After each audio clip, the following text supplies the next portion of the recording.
মেহমান হযরতুল আল্লাম হযরত মাওলানা মুফতি আলী হাসান উসামা সাহেব দামাত বারাকাতুহুম আমাদের মধ্যে উপস্থিত। এখন মুখতসর তিলাওয়াত হইব আর তারপরেও হযরতের বয়ান শুরু হইব।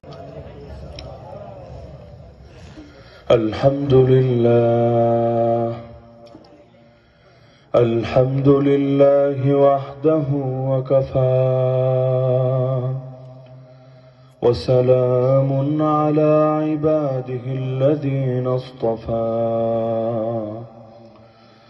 أما بعد فأعوذ بالله من الشيطان الرجيم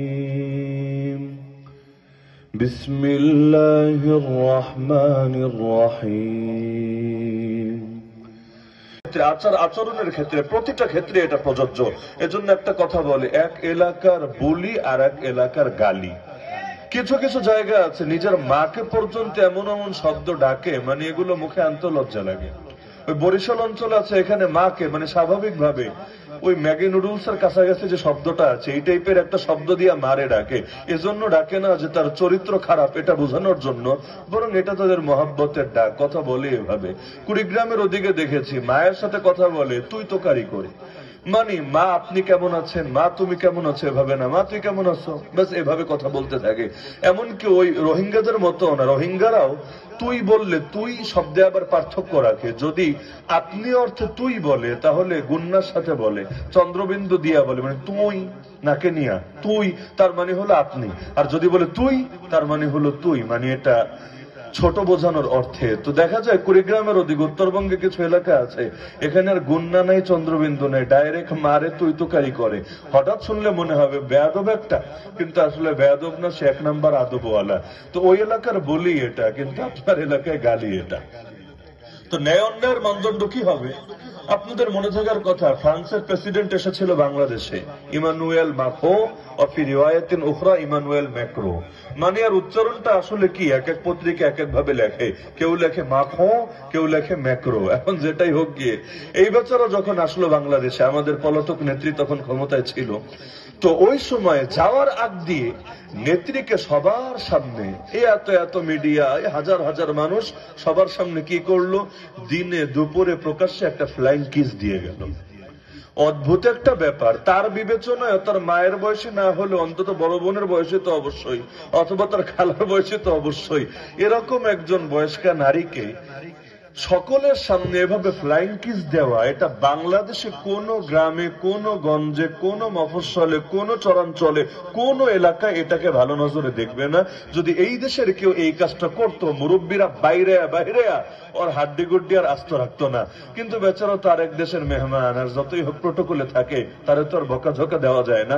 যদিও এটা নিয়ে প্রচুর সমালোচনা হয়েছে, দলের লোক বিরোধী দলের লোক সবাই করেছে, কিন্তু তার চোখে কিন্তু এটা খারাপ কিছু ছিল না। কেন? কারণ তার সেগুলোই চলে, খালি ফ্লাইং না, ডাইরেক্টই চলে। রাস্তাঘাটে দেখা হলে এগুলো কোনো ব্যাপারই না। কিন্তু দেখা যাচ্ছে তার দেশে সেটা ন্যায়, কিন্তু এই দেশে এটা অন্যায়। তাহলে ন্যায় আর অন্যায়ের একটা মানদণ্ড লাগবে নাকি লাগবে না? আজকের বাংলাদেশে যে বিচার ব্যবস্থা চলছে এটাকে তো সরকারগুলো ন্যায় বিচার বলে চালানোর চেষ্টা করছে। তারা শুধু বোঝাতে চায় যদি দুর্নীতি না চলে, কোর্টের মধ্যে যদি টাকার কাছে মামলার রায় বিক্রি না হয়, বা সেটাই ন্যায়, সেটাই ন্যায়। অথচ আমরা দেখতে পাই আল্লাহর কোরআনের আইনের সাথে তাদের আইন মিলে না, আল্লাহর দেওয়া বিচারের সাথে তাদের বিচার মিলে না। আল্লাহ চোরের সাজা যা দিয়েছে বাংলাদেশের আইনে চোরের সাজা তা চলে না। আল্লাহ ডাকাতের সাজা যা দিয়েছে, খুনির সাজা যা দিয়েছে, এগুলো এখানে চলে না। আল্লাহ মুরতাদের সাজা, ধর্মত্যাগী সাজা যা দিয়েছে ওটার ব্যাপারে তো এখানে কোনো সাজাই রাখা হয় না। তো আবার এরকম বহুত উদাহরণ দেওয়া যাবে যেখানে আল্লাহটার সাথে বান্দারটা মিলে না। তখন কোনটাকে ন্যায় ধরবেন, কোনটাকে অন্যায় ধরবেন? ওদের চোখে তো এটাই ন্যায়, বরঞ্চ অধিকাংশ বাঙালির চোখে এটাই নাই। তাদের চোখে ঝামেলা হলো কোর্টে মামলা অনেক জমে গেছে, মামলার জট হয়েছে, শুনানি হয় না ঠিকভাবে, আবার টাকা না দিলে বিচার পাওয়া যায় না, ঝামেলা এখানে। কিন্তু কয়জন মানুষ মনে করে যে আজকাল আইনের নামে যা বানিয়ে রেখেছে এই পুরো আইনের ভিত্তি অন্যায়ের উপর দাঁড়িয়ে আছে। অন্যায় মানে যেটা ন্যায় না, ন্যায়ের বিপরীত যেটা। কারণ আল্লাহর কোরআনের আইনের বিপরীত যে আইন সেটা কখনোই ন্যায় হবে না, হতে পারে না, হওয়া সম্ভব না। কারণ আল্লাহ তাআলা যা দিয়েছেন তার চাইতে উত্তম কোনো কিছু কেউ কোনোদিন আনবে না, আনতে পারবে না, আনা সম্ভব না।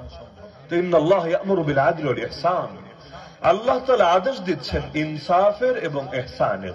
আদল মানে হলো যার যতটুকু প্রাপ্য তাকে সেটা দেওয়ার নাম হলো আদল এবং ইনসাফ, আর যার যতটুকু প্রাপ্য তার চাইতেও বেশি দেওয়ার নাম ইহসান বা অনুগ্রহ। তো আল্লাহ বলে দিয়েছেন, আল্লাহ আদেশ করছেন আদলের